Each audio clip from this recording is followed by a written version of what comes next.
Amazon has performed a spectacular Australian backflip. After spitting the dummy, blocking Australian shoppers because of the government forcing retailers offshore to be charged GST, well, we can once again get back on the US site and get our stuff just in time for Black Friday and Christmas. Just in time for those big shopping days. And elsewhere, we've heard that IKEA is also making some big calls, looking to further engage the online sales market from what is typically considered to be that huge warehouse style. Well, this is our jumping off point for tonight's Taking Stock, and we're joined by Claire Kimball, founder of The Squiz and former media advisor to Tony Abbott, and Jack Delosa, founder of The Entourage and host of Entrepreneur here on Your Money. Well, thank you both for being here. Might start with Amazon. What did you make of the big dummy spit and then 4 months later kind of winding the whole thing back, Claire?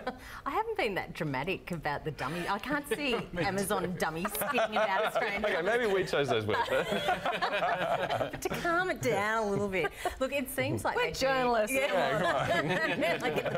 the food in. It seems that they've come in, they've sussed it out, they've worked out what we like to do and what we don't like to do. We like shopping on their site. We're going to make them money. Just let us back on. I don't think we're back into the full range by the looks of things. It looks like just the first party goods, so the things that Amazon have their brands on. The third party stuff I think is the really interesting, the marketplace, the full access to the marketplace. So I'm sure there's a lot of people who will get on and be quite surprised that they can't actually get access to all. As I did today. I was boring people stupid with my my journeys of trying to get new Transformers for my 3-year-old. It's an important journey though. It's an important journey. There's a lot at stake. But yeah, I got on. I said, yes, I can finally get that one, that one, that one. Then, of course, 2 out of the 3, I couldn't get because they were by third parties. But we just spoke to a retail analyst. He reckons, this is Ibis World, they reckon inside 6 months we could have that capability, the infrastructure will be there. So what do you make of this? Well, it's not a dummy spit. It's definitely a backflip. It's definitely a backflip. It's definitely a backflip. And they previously said, right, this is them taking their ball and going home. So there's plenty of ways to talk about it. They didn't say that. The politicians said that. Fair enough. I forget which one it was, but one of the politicians said, if they're taking their bat ball going home, then we've got more places to shop here. And right. I'm with Claire. It was never a dummy spit. I think what happened is Amazon compete on price. When you overlay a GST element on their products that are coming in internationally, perhaps they thought they weren't going to be able to compete on their, primary competitive differentiator. I think perhaps some of the success that they've experienced since in the Australian market might have given them confidence, and they've worked out a way to make the economics work. It's as simple as that. I guarantee you, Jeff Bezos and the executives at Amazon are not making decisions based on emotion or taking stances against politicians or regulation. In tiny countries across the other side of the world. They're doing what's right for their business. Well, it's interesting. I mean, I was at the Senate inquiry about 1.5 years ago where they were all lined up. eBay, Alibaba, Amazon, they're all kind of standing there in front of them going, we don't want to pay you your 10% GST on items under $1,000. And the kind of response was, well, that's our tax. That's Australia's tax situation. We don't want to play here. That's what you got to do.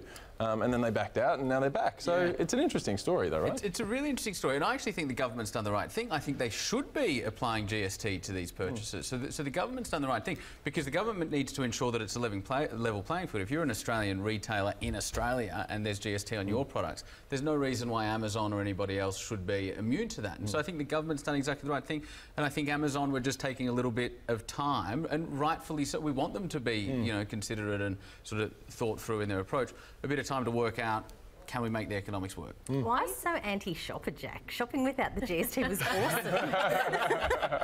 It's taking all of the fun out of pay 10% more for everything you buy. What a killjoy. I am completely pro-consumer, but if the consumer can go to Amazon and not pay GST and go to the local retailer on George Street, then our retailers are at even more of a disadvantage than they already are. So I saw this as something that just goes to kind of the arrogance, I thought, of some of these really big names that they know they're dominating the globe. And we were talking about IKEA as well today. 7,500 job cuts, most of it's kind of back office stuff. But the point of the IKEA story was really about they've got these very large format stores, and they've really been against, doing the online shopping thing. You got to come to our store, and then we'll charge you extra when you use credit card, and you got to load up your own car. Exactly. So it's kind of this arrogance. This is how we do it, and we're really powerful, and you come to us. And now suddenly IKEA is looking at all these other options. Oh, actually, people want convenience. People do want to shop online. I saw that as a kind of really interesting development alongside Amazon agreeing that they had to actually do what other people say sometimes too. I think it's a really interesting point, and it happens a lot with like main incumbents that get large in industries. Typically they get risk averse, change averse, they get a little bit fat, they get a little bit lazy, and they get sort of stuck in their ways. And so I think this move is a move too late for IKEA. They are laying off 7,500 jobs. In that same period, they're actually employing 11,500 jobs in different divisions of the business, and so the net gain is actually 4,000 people more employed. It's just that they're going to be employed in the digital stream of the business. So this is just IKEA coming into 2018. Arguably, they should have done it a long time ago. They're looking at smaller stores, maybe even temporary pop-ups. Click and collect, all that sort of stuff. Somewhere far more convenient than an hour's drive for some people, I agree with you. I mean, they have been in the box seat for so long about how we shop with them. And the digital age is such an interesting thing because we have such a wide range of options now when it comes to our shopping. We know fully transparently where the prices are, where other options are. We've got a bit of power back. But to be honest, I think as Australian shoppers, we are still disadvantaged so much. I think we feel like we're getting back a little bit of control, but these big retailers still actually dictate the terms on how we shop with them and where and when and under what circumstances. I think Australia for a really long time was the old, what we called Treasure Island for such a long time, and we still are. There's no doubt about it. I suppose it's this whole business cycle. I mean, Jack, you speak to entrepreneurs all the time, so this whole concept of being able to dig your heels in and do what you want to do as a business just means someone's going to whip the legs from out from under you, right? That's exactly what it means. It's like Netflix didn't disrupt Blockbuster, like late fees and poor customer service and needing to go to the store disrupted Blockbuster. And so when traditional incumbents do get risk averse, and it absolutely is arrogance. The other thing is the founder of IKEA founded IKEA when he was 17 years old. Now he passed away recently. He's an incredible man, an incredible entrepreneur. But this is the other thing about up-and-coming businesses is when you have younger people and younger businesses coming into spaces, they've got nothing to lose. Often they will disrupt larger incumbents that have become too comfortable. Let's talk about other disruptors in an entirely different industry. Cue the tape of the former Dancing with the Stars judge, Josh Horner, who celebrates his sales with a sold dance on social media. People are absolutely lapping this up. I'm excited. Have a look at the dance.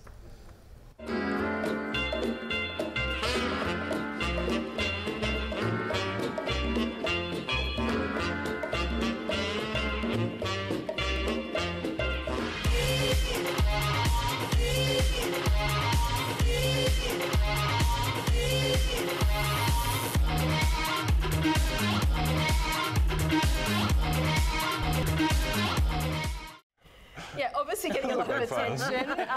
He makes these videos all the time, apparently. Obviously because, no other real estate agent does that. So he is his own disruptor, I guess. Actually, we've just got word he might be coming on the show tomorrow night. Good, get him on. I don't know. Do a dance right over I don't know what that segment is really going to be about. Get him dancing. Yeah, totally. As long as I'm not involved. It's funny because the dancing's not that great, right? But maybe that's why it's so popular. What do you think? Is this a very Aussie thing? Like, it's so daggy, it's good. Do you reckon? Look, well, he's on your show, so... I know. It's getting the attention. It's worked. It's clearly worked.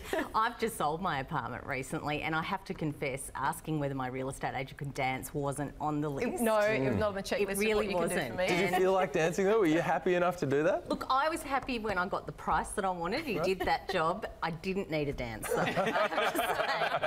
Leave the dance out. Yeah. Jack, what do you Maybe think? not so necessary. I think it speaks volumes, right? When I watched this afternoon, I smiled and I laughed. And the challenge for marketers in 2018 is how do we add value to our marketplace and how do we add value to our audience before they buy from us? And don't underestimate the value of a smile. And so when Josh can get his dance on with the owners or the kids of the owners or whoever, and it makes people smile, that's him adding value to a marketplace and him cutting through. The other interesting thing with Josh is he's only got about 10,000 followers on Instagram, so he's not a huge, internet megastar. For now. For now. He will be. So I'm Josh's biggest fan, by the way, as of this afternoon. But his videos of him dancing have about 5 to 8 times the engagement of his other posts. Wow. And so it obviously does really connect with something, makes us smile. It's interesting, isn't it, that it's property, when the property market's not having the best time, and clearance rates are down, and then here's this really happy sort of video that comes out about, okay, yeah, selling a house is a really happy time, isn't it? Yeah, I mean, that's a good point as well. Do you need a bit more razzle-dazzle when kind of the sector that you're in might be having a bit of a tough time? Well, I think, as Jack said, it's a marketing game, clearly. I mean, that's basically what property and real estate and selling is about, isn't it? But I think it's a really fine line, though, between the seriousness of a big job, like it's people's most valuable asset, and do you want the dancing guy? Well, that's a good point too. Yeah, it's just, I don't know. He's dancing because he sold a property, so it's, you know, it's a milestone. I mean, there's just a sticker and a dog. I don't know. How real is it, Josh? Yeah. Well, you know, I called my first book Unprofessional, right? And being unprofessional to me isn't about being, you know, unpunctual or rude or lacking manners or anything like that. It's simply, my view is, in business, people put on a mask of professionalism. We try and say the right things and do the right things and wear the right suits and put on the right ties. And that disconnects us, not only from ourselves, but from our team and from our marketplace. And so we're in an era where people crave real. And so, you know, getting the dog and getting the kids and doing a dance that looks really bad is real, and therefore it cuts through. It's really interesting, Jack. I was hoping your book was about like anecdotes of being drunk at work. Deeply unprofessional. That's a confidential blog. I'll see you later.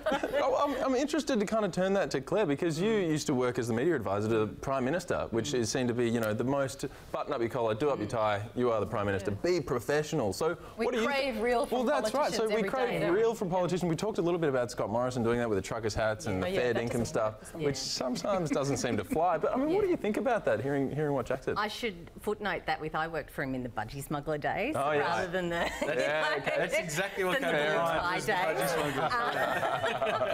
whether that's which undermines my credentials, I don't know.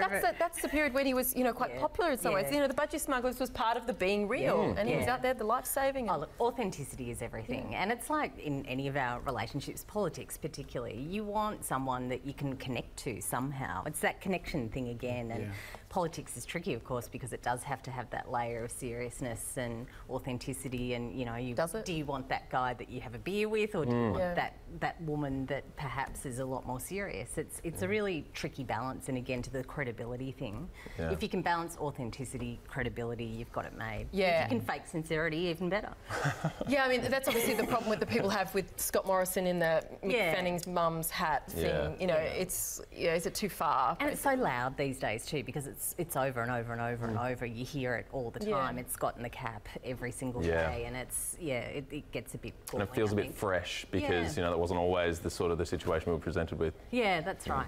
Let's. We want to mention this drone, which gives people a bit of a preview. But a drone that's flown more than an hour, delivering a human kidney. This was a successful trial. The drone kind of, I guess, looks as you'd expect, but it's pretty amazing that you can see I don't know. It's just the future of healthcare, but so many other industries. Yeah, I guess you'd see a lot of, Jack, a lot of drone kind of stuff coming out. Where's it going to get exciting? I mean, healthcare's one aspect, I suppose. Right. I think it's already getting incredibly exciting, and I think drones and AI and machine learning is just going to revolutionise industry and you know, the way we operate as a society substantially more than perhaps we yet realise. You know, I was thinking before what drones can be used for: search and rescue, you know, agriculture, videography and photography, particularly in real estate. So perhaps they should hook up with Josh and help him do it for more sale dances. Shipping and delivery, 3D mapping, surveillance, military, medical, humanitarian disaster relief, disease control, of course, delivering pizzas. Vacuuming ocean waste. You know, a large part of the waste in the ocean issue at the moment is being addressed by drones that swim around and vacuum up the waste in the ocean, right? So there's environmental, that's happening. Right. There's environmental applications, forecasting weather, journalism, right? Like it's going to be all pervasive. Yeah, it's interesting you say. It's interesting you say pizza there, because one of the first things that came into my mind when I was thinking about this is that back 3-4 years ago, we had Domino's coming out with its drone idea for delivering pizza and the urgency that we need our pizza for. And now, a couple of years later, we're talking about the kidneys and the life-saving health technology. It's just like, geez, where are our priorities here? I mean, unbelievable. What do you think about all this drone stuff? Well, that exciting application, wasn't it, in that story about being able to take a a kidney, I think it was, and take it at speeds potentially of 200-300 kilometres an hour from point to point is just such an incredible idea. I mean, for me, if I could get the two things that I run out of, toilet paper and dog food, if I could just get that sorted out. Now we're talking. Yeah. To you at 100 miles an hour. That is a profound It's just convenience to a new level.